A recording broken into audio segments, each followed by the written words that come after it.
బేసిక్‌గా ఇప్పుడేదో రాహుల్ గాంధీ ఆ మాట రేవంత్‌తో మాట్లాడించాడని నేను అనుకోను. అది వీళ్ళు కావాలని ఉటంకించేటటువంటిది.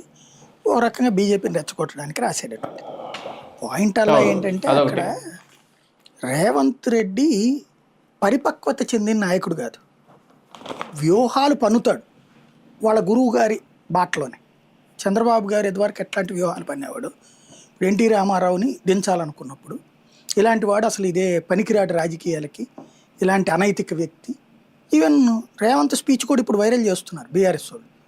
హ్మ్. నియంతృత్వం అహంకారంతో ప్రవర్తించాడు, 30 మందిని 33 మంది మంత్రుల్ని తీసవతల పడేశాడు. ఏది ఫోను తను హ్మ్. క్యాబినెట్లో జరిగిన మీటింగ్ పేపర్లో వచ్చింది అన్నటువంటి కారణంగా అంత అహంకారి, హ్మ్. అందుకనే అట్లాంటి వ్యక్తిని దించేసి అట్టాంటోనే బొందబెట్టారు, ప్రజలు ఓడగొట్టారు ఎన్టీ రామారావుని అన్న స్పీచ్. ఆ రోజుల్లో అవును. ఏంటి, ఎన్టీ రామారావు నుంచి పార్టీ చంద్రబాబు తీసుకున్నప్పుడు ఆ స్పీచ్‌లు ఇవ్వాలి.